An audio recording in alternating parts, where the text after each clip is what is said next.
Hey guys, welcome back to my YouTube channel. इस video lecture में हम लोग न्यूरॉन के बारे में पढ़ेंगे कि जैसा कि हमने पढ़ा पिछले वीडियोस में कि जो न्यूरॉन है वो structural and functional unit of nervous system है। तो हम लोग पढ़ेंगे कि न्यूरॉन का स्ट्रक्चर कैसा होता है, आखिर हम लोग क्यों बोलते हैं न्यूरॉन को स्ट्रक्चरल और फंक्शनल यूनिट, और फंक्शन क्या होता है इसका, कैसे मैसेजेस को टू द ब्रेन या फ्रॉम ब्रेन ले जाएगा या ले आएगा। तो आइए हम लोग स्टडी करते हैं न्यूरॉन के बारे में। तो अगर हम लोग न्यूरॉन के फिगर को देखें तो न्यूरॉन मेनली दो कंस्टिट्यूएंट से बना हुआ होता है। हम लोग कह सकते हैं कि जो न्यूरॉन होता है वो बना हुआ होता है सेल बॉडी से,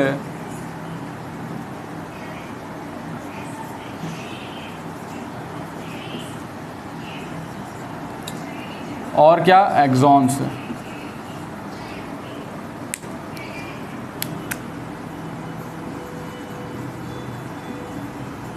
सेल बॉडी, ठीक है। अब अगर हम लोग न्यूरॉन का स्ट्रक्चर देखें तो ये जो इतना पार्ट है तो मार्क कर लेते हैं। ये इसको हम लोग बोलते हैं सेल बॉडी, सेल बॉडी।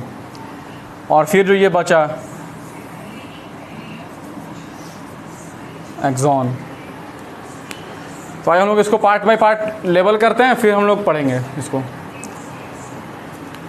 तो ये जो ऊपर हेयर लाइक स्ट्रक्चर दिख रहे हैं इनको हम लोग बोलते हैं डेंड्राइट्स, ठीक है। ये मैसेज लेकर आएंगे, मैसेज लाया, फिर यहाँ से गया, फिर इस साइड से ये नीचे की तरफ जाएगा, फिर हम लोग पढ़ेंगे। मतलब ये मैसेज को कलेक्ट करेंगे। ये हो गया डेंड्राइट्स, ये हो गया सेल बॉडी। ये जो है लेयर ब्लैक कलर की जो दिख रही है वो आपको क्या, सेल मेम्ब्रेन, एक्सोलेमा जिसको हम लोग बोलते हैं। देखिए ये है जो सेंट्रल है वो है न्यूक्लियस, ठीक है। ये जो आपको पेरिफेरी पे दिख रहा है सेल मेम्ब्रेन के साइड पे, डेंड्रॉन के मेम्ब्रेन के पास, ये जो ग्रीन ग्रीन स्ट्रक्चर दिख रहा है इनको हम लोग बोलते हैं निसिल्स granules, NISSILS granules.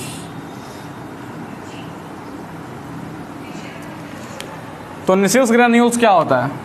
Nisal granules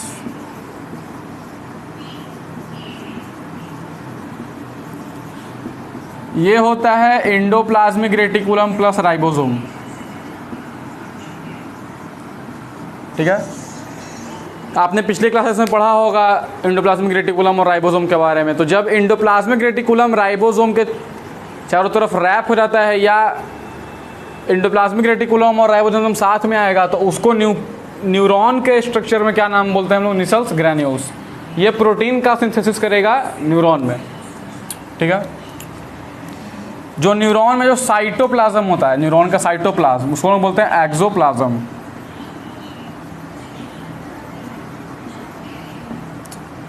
या जो एक्सॉन में जो साइटोप्लाज्म होगा, एक्सोप्लाज्म। ये जो आपको रेड स्ट्रक्चर दिख रहा है ये एक न्यूरॉन के ऊपर एक कवरिंग होता है, शीथ होता है, जिसको हम बोलते हैं माइलिन शीथ, माइलिन शीथ, ठीक है। लेकिन ये कंटिन्यूअसली नहीं होता है, कहीं कहीं पे नहीं होता है, एब्सेंट होता है माइलिन शीथ। तो उस जगह को हम लोग क्या बोलते हैं? Nodes of Ranvier. ये एक साइंटिस्ट के नाम पे है, नोड्स ऑफ, इसको रणवीर नहीं पढ़ लेना है, रैनवियर, नोड्स ऑफ रैनवियर। और जो सेल माइलिन शीथ का सिक्रीशन करेगा, जो ग्रीन कलर का जो आपको सेल दिख रहा है इसको हम बोलते हैं श्वान सेल,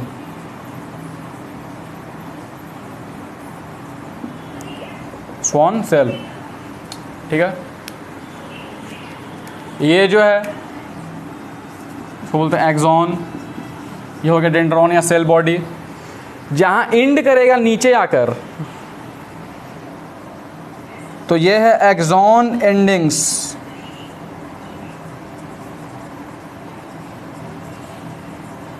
ठीक है, और जो थोड़ा सर्कल आपको जो स्वॉलिन स्ट्रक्चर दिख रहा है उसको हम बोलते हैं साइनेप्टिक लोब।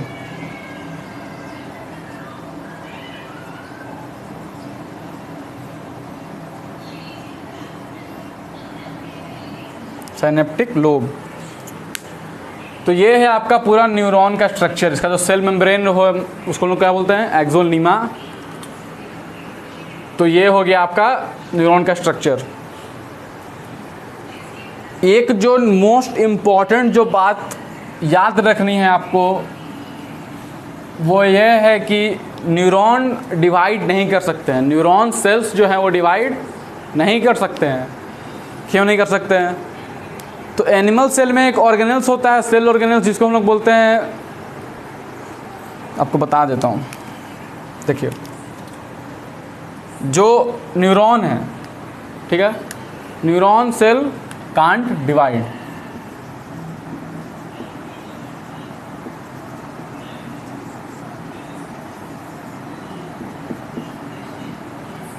जो न्यूरॉन सेल है वो डिवाइड नहीं कर सकता है। मतलब जो हमारे बॉडी में जितने नंबर ऑफ न्यूरॉन्स बर्थ के टाइम पे थे, हम लोग कह सकते हैं उतने ही न्यूरॉन क्या होंगे पूरे थ्रू आउट लाइफ साइकिल में, उतना ही न्यूरॉन जो होगा वो होगा। ठीक है, क्यों नहीं डिवाइड कर सकता है? क्योंकि सेंट्रोसोम जो होता है वो एब्सेंट होता है।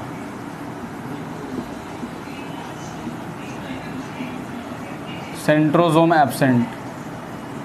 सेंट्रियोज जो कि आप पढ़े होंगे 9th में, जब आपने सेल पढ़ा होगा, तो जो कि सेल डिवीज़न में स्पिंडल फाइबर का फॉर्मेशन करवाता है और डिवीज़न होता है। तो जो सेंट्रोसोम या सेंट्रियोल्स जो है वो एब्सेंट होगा, जिसके वजह से डिवाइड नहीं कर पाएगा न्यूरॉन सेल, और अगर होगा भी तो बहुत प्रोमिनेंट नहीं, मतलब प्रिमिटिव स्टेज में होगा, कोई फंक्शन उसका नहीं हो सकता उस स्टेज में। तो इसीलिए क्या, न्यूरॉन सेल डिवाइड नहीं कर सकता।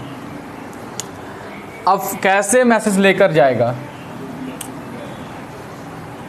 तो जो एक न्यूरॉन है, ये सपोज एक न्यूरॉन ये है, दूसरा न्यूरॉन ये है, तो दोनों जो न्यूरॉन्स हैं वो बहुत सारे न्यूरॉन्स हैं। तो एक का जो एक्सॉन है, ये है डेंड्राइड, ये है एक्सॉन। एक्सॉन एंडिंग्स, जो एक्सॉन ब्रांचेज हैं, वो दूसरे न्यूरॉन के डेंड्रॉन से ज्वाइंट होंगे। ठीक है, फिर तीसरा का जो डेंड्राइड होगा वो दूसरे के एक्सॉन से ज्वाइन होगा। ऐसा ही करते करते पूरे बॉडी में एक चेन जैसा बन जाता है, न्यूरॉन्स का जाल जैसा स्ट्रक्चर बन जाता है। तो न्यूरॉन प्लस न्यूरॉन, मतलब कि एक न्यूरॉन, इसको अगर हम लोग साइनेप्टिक जो लोब है उसको बड़ा करके बनाए तो कुछ इस प्रकार का बनेगा।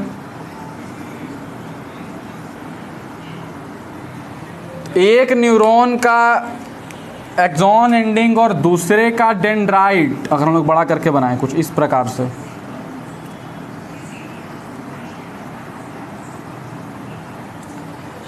ठीक है।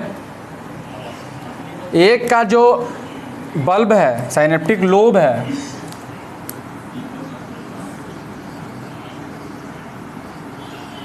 और दूसरे का जो डेंड्राइट है, अगर इस स्ट्रक्चर को हम लोग ऐसे बनाएं, ये बल्ब सपोज के यहाँ के फिट हो गया, तो ये स्ट्रक्चर है ये वाला। तो इन दोनों को क्या बोलते हैं? साइनेप्सिस, साइनेप्स या न्यूरोनल जंक्शन।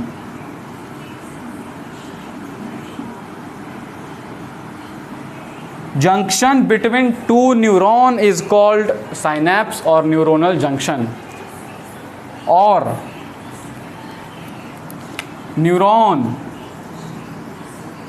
प्लस मसल या टिश्यू या सेल, मतलब न्यूरॉन का जो एक्सॉन है वो सेल से, सपोज करिए ये सेल है, यहाँ पे जहाँ तक मैसेज ले जाना था वहाँ तक पहुँच गया, और जो एक्सॉन का एंडिंग है वो मसल से जाके अटैच हो गया। तो उस टाइप के जंक्शंस को हम लोग बोलते हैं न्यूरोमस्कुलर जंक्शन।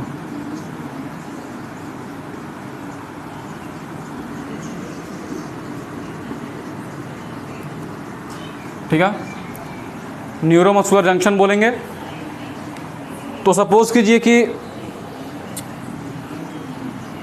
ये एक न्यूरॉन है, इसका एक्सॉन है और ये दूसरे का डेंड्रॉन है। इस स्पेस को क्या बोलेंगे? Synaptic cleft. बीच में स्पेस बच गया यहाँ पे, ठीक है, इसको क्या बोलेंगे?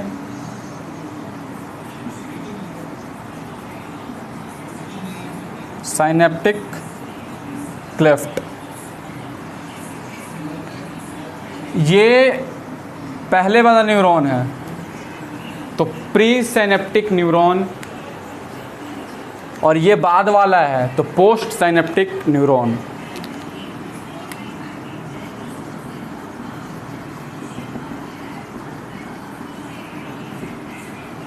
पोस्ट साइनेप्टिक न्यूरॉन या मोर एग्जैक्टली डेंड्राइट, ये वाला।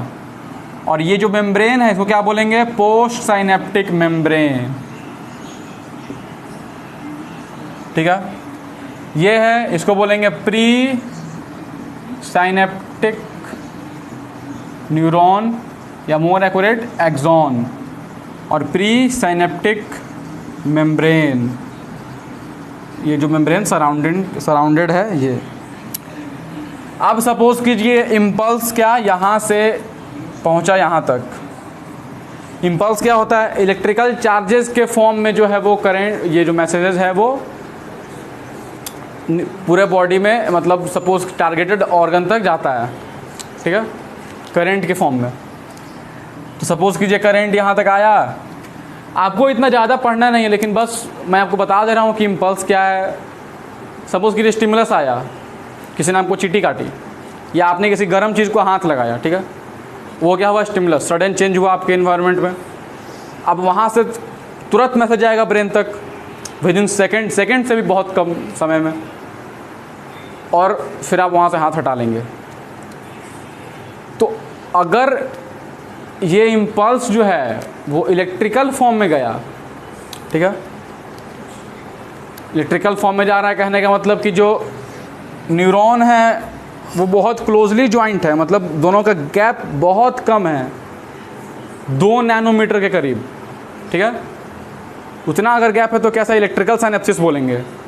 और उसका 10 टाइम्स ज़्यादा गैप है अगर सपोज कीजिए, मतलब जब न्यूरॉन है बहुत कम गैप है, इलेक्ट्रिकल साइनेप्सिस पूरा सीधा करंट जंप कर जाएगा, दूसरे न्यूरॉन में चला जाएगा।